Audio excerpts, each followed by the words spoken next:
¿Qué tal? Buenas noches. Bienvenidos a una emisión más de Entredicho, que hoy, en el ánimo de comenzar a explorar cómo es el proceso electoral de la próxima dirigencia del PRI, tiene por invitada a la mujer candidata de esta contienda, Ivonne Ortega. Se trata de la exgobernadora de Yucatán, exsenadora de la República, exdiputada federal y local e incluso secretaria general del propio Partido Revolucionario Institucional.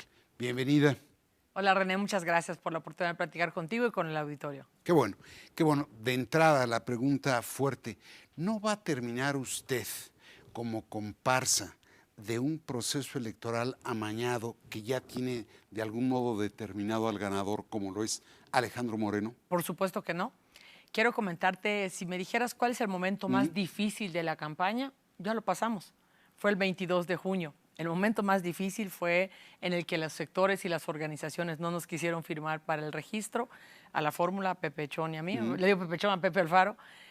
Tuvimos que buscar nosotros el respaldo de la militancia porque lo que buscaban es que hubiera un candidato de unidad, como normalmente acostumbra el partido, poniendo una convocatoria con candados que no se pudieran romper. Acudimos a la militancia y, por cierto, aprovecho el programa para reconocerle el valor a esos militantes que nos firmaron y que nos permitieron estar en la contienda.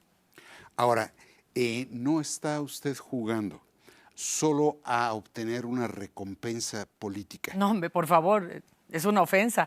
De hecho, quiero comentarte, me ofrecieron, ya sabes, la luna, las estrellas, los asteroides, el planeta. No, no me diga la luna, las estrellas y el sol. ¿Qué le ofrecieron?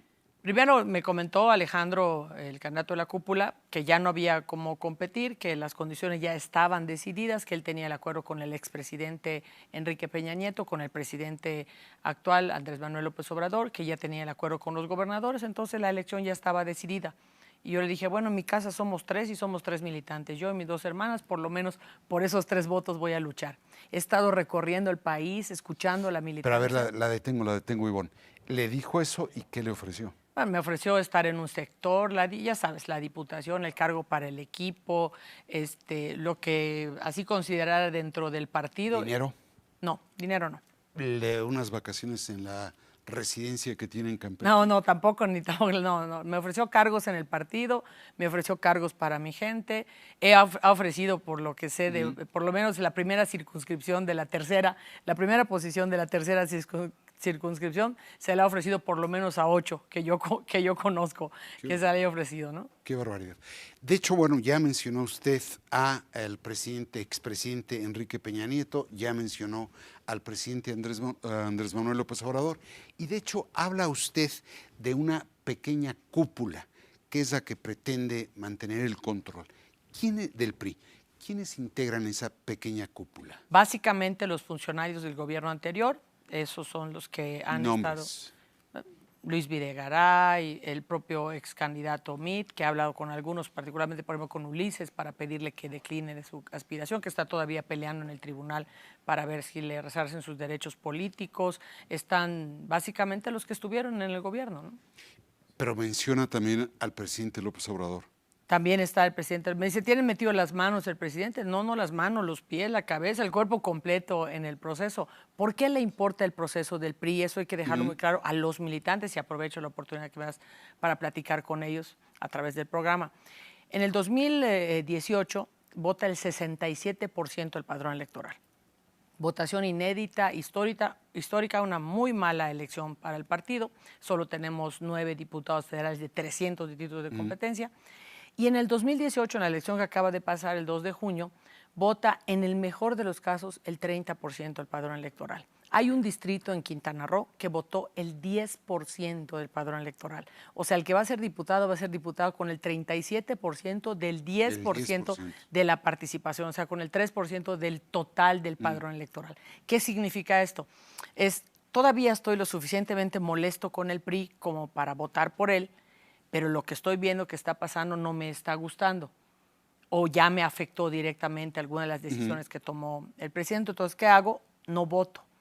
Por eso le importa al gobierno meter las manos al proceso del partido, porque si llega una dirigencia que vuelva a agarrar a los liderazgos, que le dé voz a la militancia, que abandere sus causas, que los acompañe en esas causas, el partido vuelve a ser un partido rentable.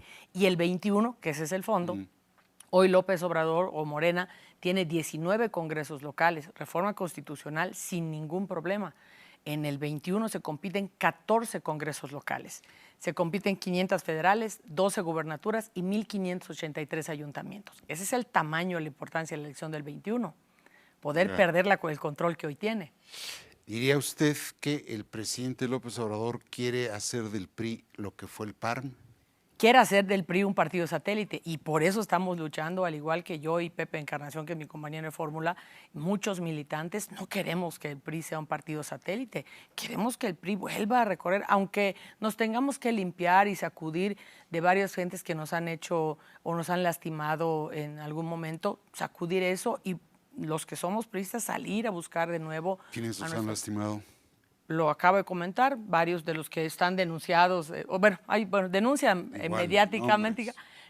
mediáticamente, pero única que conozco que hayan presentado, pues solo la de Lozoya, que fue hace algunos días. Pero mediáticamente todos los días denuncia de corrupción, las estancias infantiles, corrupción, suspenden el programa. Pero no hay denuncias ante la autoridad. Yo invito al presidente de la República que si hay corrupción en el gobierno anterior, lo denuncie. Presente las denuncias. El partido no está para defender a ninguna persona. Dígame, no es abogado. En una frase, ¿qué les dice a cada uno de esos integrantes de la pequeña cúpula? Enrique Peña Nieto. No, el PRI no en una frase, no es abogado. El PRI no es abogado. ¿Qué quiere decir con que que no está para defender a personas, está para defender a la militancia y a la nación? Es que ve que hay fila para comparecer ante el Ministerio Público. ¿Por qué dice lo del abogado? Porque el PRI para eso había servido. El PRI decía, no vayan a tocar a fulano, hay que salir a defenderlo. Y eso nos causó mucho daño. Las casas blancas, todo lo que se fue denunciando, bueno, la propia Casa Blanca actual, eso nos lastima a todos como partido.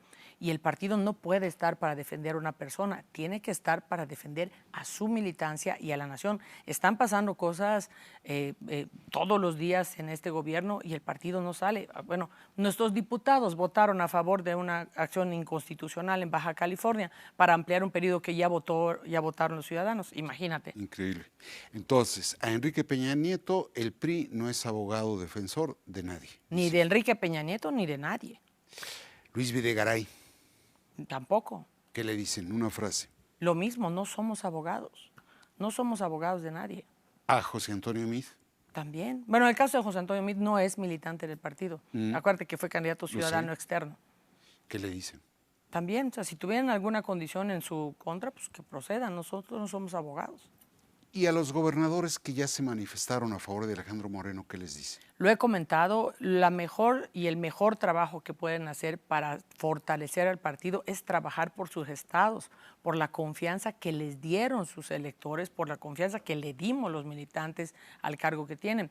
Lo ideal sería que no metan las manos en el proceso, que le den oportunidad a que se manifiesten en libertad los militantes y que escojan lo que consideren puede ser la mejor fórmula. Si se queda la pequeña cúpula con el partido, o si regresamos la militancia a la dirigencia. Eso es lo que se juega el 11 de agosto. ¿Y al presidente López Obrador qué le dice? Si cuando éramos gobierno, nosotros, bueno, por lo menos yo, acordarás, en el 17 yo le pedí al presidente Peña que hubieran procesos abiertos, lo hice en privado y lo hizo en público también. Pues imagínate ahora que quiera meter la mano uno que fue priista, fue presidente del PRI de Tabasco, pero ya no es priista, ya no tiene que tener que ver en la vida. ¿Y qué le dice en una frase? Bueno, no sería una frase de que no se meta. Que no se meta. Muy bien. Déjeme, justamente ya mencionó usted el 17, estuvo aquí curiosamente con nosotros el 13 de julio de hace 2 años. Déjeme recordar lo que usted decía de las elecciones internas, en este caso para candidato a la presidencia. A la presidencia. El PRI se alejó de la gente. El PRI se alejó de la gente. Yo lo he venido diciendo. Yo fui candidata a presidenta municipal, a diputada local, a diputada federal y a senadora en interna y constitucional y a gobernadora en interna y constitucional. Solo el Senado fue por encuesta. Gané la encuesta y fui candidata al Senado. pero competí 4 veces en 4 internas y gané las constitucionales. Para los mitos que dicen que no, en una interna los prisas se dividen, no se pueden reconciliar. No, cuando demuestras que es el que el ciudadano quiere y el que el militante acompaña, con gusto toca la puerta y pide la confianza para ti. Bien, ahí está. Sin embargo, en esa ocasión, no diré que le hicieron fraude, pero sí valió el dedazo. ¿Por qué la insistencia? Claro, te voy a decir cuál es la diferencia del 2017 a hoy. Lo que pedía en ese momento era lo que está pasando hoy, que hubiera una consulta abierta. En el caso de la candidatura a la presidencia de la República, lo que hicieron fue una decisión por consejo político. Entonces, la decisión por consejo político era, pues, básicamente ya tener muy claro el dedo elector, ¿no? Por eso no quise ser comparsa, con lo que empezaste la entrevista. No quise ser comparsa, decliné la candidatura, jamás le iba yo a hacer daño a mi partido, acompañé al candidato con, acordarás el evento de 1.314.000 firmas, estuvieron ahí mis operadores, la estrategia de la campaña me pidió no participar en la campaña en nada, me dijeron muerto el rey, viva el rey, así que tú no puedes participar en nada, cumplí con lo que me instruyeron de la estrategia para ayudar a mi partido, todo mi equipo estuvo trabajando para la campaña y hoy vuelvo a pedir, pero hoy sí hay un proceso interno y aquí estoy. Hay un proceso interno, pero 1000 voces han ya denunciado que está alterado el padrón. Entonces, ¿cómo es que sabiendo usted que está alterado el padrón de militantes con el cual van a votar, cómo es que llama a la militancia a hacerlo a su favor? Mira, la diferencia que tiene esta elección del partido es histórica. Hemos tenido procesos internos y han habido, y lo sabemos, dicen en mi pueblo, embuten las urnas, rellenan las urnas. En este caso hay una reforma electoral en 2014 y la de 2016 que la ratifica, en donde el INE, aunque no lleva el proceso, lo supervisa. En el caso del padrón, lo que quedó del padrón, las nuevas afiliaciones no entraron. La intención de inflar el padrón con unas nuevas afiliaciones, cuando hace la compulsa el INE, quita 390,000 afiliaciones irregulares y 1,700 muertos en la Ciudad de México, en Oaxaca, en Coahuila y en Campeche, que ese es un delito que se debería perseguir de oficio. ¿Quién levantó esa afiliación? ¿Cómo obtuvieron la firma de gente que ya falleció? 1,700. Eso lo persigue el INE y al final quedó un padrón de 6,700,000 y fracción, o sea, 200,000 más de lo que normalmente teníamos en el padrón histórico, que es más o menos un 5%, que es lo que crece de manera natural el padrón. Dejemos el proceso electoral interno del PRI, pasemos en sí al partido y déjeme traer a la pantalla lo que nos dijo aquí Francisco Labastida sobre el estado en el que se encuentra el PRI. El partido está obviamente muy mal. Yo diría que está viviendo la crisis más grave, más profunda, más seria en toda su historia. ¿Por? Porque no le veo ideas, porque no le veo defensa de causas, porque no tiene voz ni opinión, porque la dirigencia deja que desear, porque no tienen programa, porque quiere que les diga que le agregue algo más, mejor porque hay una lucha intestina entre las partes para poder posicionarse el partido, y hay algunos que están tratando, como las aves de rapiña, de quedarse con los restos del partido. Ahí está el diagnóstico que hace Francisco Labastida. Quisiera irme por partes, desglosar la respuesta de Francisco. Dice que está en un estado deplorable. ¿Qué piensa usted del partido? ¿Cuál es su concepto actual del partido? Muy brevemente, por favor. Para todos los puntos, para no desglosarlo, lo que comenta el licenciado Labastida y lo que comenta también el doctor Narro a su renuncia, a la aspiración a la dirigencia y a su militancia, coincido plenamente con ellos. Coincido plenamente con ellos. El PRI está en su peor crisis, está en una condición muy adversa, está en una condición difícil, no tiene programa, no tiene causas. Bueno, acabo de decirte lo de los votos de los diputados de Baja California. A ver, yo sí quisiera irme tema por tema. Deme una idea suya sobre el partido, porque dice que no hay ideas. ¿Cuál es su idea? No, causas. No, el primero habla de ideas, después habla de causas. Bueno, la idea que tengo en el partido es de regresarla a la base. de regresarla al territorio, de regresar a reconocer los liderazgos y quitar la cultura del amiguismo y del compadrazgo. Lo que nos hizo daño y lo que nos llevó hasta donde hoy estamos es que se abusó de la institucionalidad de los militantes y empezaron a salir los amigos, los compadres, los hijos, los hermanos, los primos, pero no los liderazgos del territorio, no los donde la gente se sentía representada, los que saben a dónde le tienen que tocar la puerta cuando tienen un problema. Bien, ¿cuál es su causa? Mi causa es regresar al partido a la militancia. Sí, la eso militancia, ya me lo explicó, pero ¿cuál es el concepto del partido? te lo quería yo, por eso te quería desdoblar. Mi idea es hacer una gran asamblea nacional después el 11 es la elección, el 21 es la toma de protesta, el 11 de agosto, aprovecho, 11 de agosto es la elección, 21 es la toma de protesta. Terminando la toma de protesta, convocaremos una gran asamblea nacional en donde sean los militantes los que nos digan qué tipo de partido quieren. ¿Qué pasa con los que se fueron y quieren regresar? ¿Qué pasa con los que no se fueron pero de adentro nos hacen daño? ¿Qué pasa con las alianzas con los otros partidos? ¿Y cuáles son las causas del partido? La última causa que tuvo el partido fue no iba alimentos y medicinas. Eso fue en el 2003. De ahí para acá han pasado 16 años y de ahí para acá lo único que ha pasado son acuerdos coyunturales o cupulares, en donde si somos gobierno, si no somos gobierno, si hay el Pacto por México, pero no las causas de la militancia. Pone en entredichos, valga la expresión, a la dirigencia. ¿Qué piensa de la dirigencia actual del PRI? Hoy creo que la dirigencia está haciendo el esfuerzo. Me consta, ahorita precisamente antes de venir al programa estaba yo hablando con mi representante, estamos en el debate porque la propuesta del candidato de la cúpula es que no tengamos RGs y que no tengamos custodia. Es representación general, o sea, tenemos representantes de casilla y los representantes de casilla tienen unos representantes generales que custodian ¿Y Claudia está comprometida? Ahorita estamos hablando de la Comisión de Procesos Internos. Yo hablo de la dirigencia del partido. Yo puedo ver en el caso de la Secretaría de Elecciones, de la Secretaría de Organización, de la de Operación Política, la de Elecciones, la propia presencia, la veo en verdad con buena voluntad.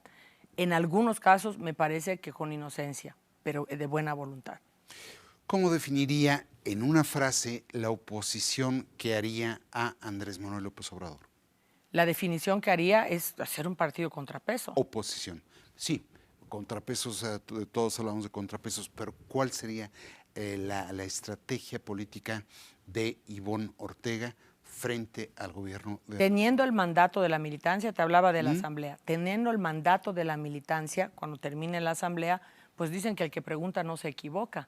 Cuando los militantes nos digan cuáles son las causas que vamos a abanderar, será la instrucción que nosotros cumpliremos y será la instrucción que nosotros le pediremos a nuestros representantes que cumplan. No discusiones coyunturales con decisiones coyunturales, sino de definición de la militancia. Esa creo que suena muy elegante, pero a la vez habla de una cierta ausencia de proyecto. Lo que pasa es que si te digo el partido que quiero hacer, voy a hacer lo que he estado criticando. Lo que ha pasado en los últimos años es que el que llega con el partido cree que es suyo y hace lo que considera él o ella cree que es mejor. Y lo que yo quiero es hacer lo que los militantes nos mandaten. Te decía, el que pregunta no se equivoca. Muy bien. Dice Francisco Labastida que hay aves de rapiña que se quieren quedar con los restos del PRI. ¿Cuáles son esas aves? Pues los que están con los candidatos de la cúpula. Ahí están. Quieren seguir manteniendo sus privilegios. Alejandro Moreno, estamos diciendo. Alejandro Moreno, Rubén Moreira, que inclusive me amenazó con que no pueda yo visitar su tierra y que va a hacer una encuesta nacional para saber quién es el papá de mi hijo, que esa va a ser su estrategia de comunicación política. Cuando mi hijo, un niño de 6 años, pues qué culpa se tiene que su mamá quiera romper con esas cúpulas y con esos privilegios, ¿no? Muy bien. Déjeme volver con Labastida en relación con lo de las manos que están metidas en el proceso. Por lo menos la mano de Peña sí está metida. La presidenta del partido, ¿a quién le hace caso? Pues a su tío y al expresidente. Qué horror. Pero a Alejandro Moreno le dicen AMLito. Sí, por supuesto, porque ha salido a tratar de congraciarse con el presidente de la República después de las ofensas que le hizo. ¿Ve usted más esa intención de congraciarse que de entregarse? Van de la mano, ¿no? Van ¿O no? van de la mano. Está más que claro, ¿no? ¿Qué le dice a Alejandro Moreno usted? Lo que le digo es que le dé libertad a los militantes que puedan tener la oportunidad de manifestarse a quien consideren pueda ser su mejor representante. Estamos en una competencia y deben dar libertad y no estos excesos de apriete, digamos, entre los representantes, entre los dirigentes, particularmente los sectores y las organizaciones en los que están tratando de forzar a sus representantes o a obligar a estar inclusive con amenazas. Ahora, pero es claro la Bastida al decir que se va a entregar a Andrés Manuel López Obrador. Le dicen AMLito. ¿Qué dice usted de eso? Que no lo vamos a permitir, por eso estamos en la contienda. Nosotros no queremos hacer un satélite de Morena. Nosotros queremos tener un partido del PRI y los que nos quedemos, los que de verdad queremos al partido, como los espartanos. Si somos 300, pero guerreros, que sepamos salir a la tierra, que sepamos salir al territorio y a ganar las batallas. ¿Qué piensa de su casa, de Campeche, de Alejandro Moreno? Fue nota principal de Reforma. Vi la nota en el Reforma, me parece que, y también vi que no coinciden el reporte de sus ingresos con lo que está en la construcción de esa casa. Creo que él tiene y está obligado a informar con claridad y con transparencia a los militantes y a la sociedad. Nosotros, los militantes, estamos cansados de las casas blancas. Estamos cansados de cosas que hacen algunos y que nos cuestan a todos y que nos las cobran a todos. Ahora, para cerrar la entrevista, de llegarse a concretar un fraude en su contra, ¿qué sigue para el PRI? Mira, Si hay fraude. me parece que es terminar de enterrarlo. Está en condiciones de crisis severa y pareciera que los que están tomando las decisiones y han sido beneficiados de esas decisiones no lo entienden. Siguen tomando las mismas decisiones que nos han llevado hasta donde hoy estamos. No nos vamos a dar un balazo en el pie, nos daríamos un balazo en el corazón de hacer un proceso electoral con fraude en el que traten de obligar o de mantener esos privilegios que la militancia ya está harta. Ahora, vi un tuit de usted, un video en su Twitter, donde señala que usted, a pesar de los rumores, va a seguir dentro del PRI y llega a cierre ese mensaje diciendo nos vemos el 11 de agosto. Pierde usted. ¿Qué sigue? Nunca entro en una contienda pensando que voy a perder. He participado en 9 y en las 9 he ganado. Esto es. ¿Que voy a ganar?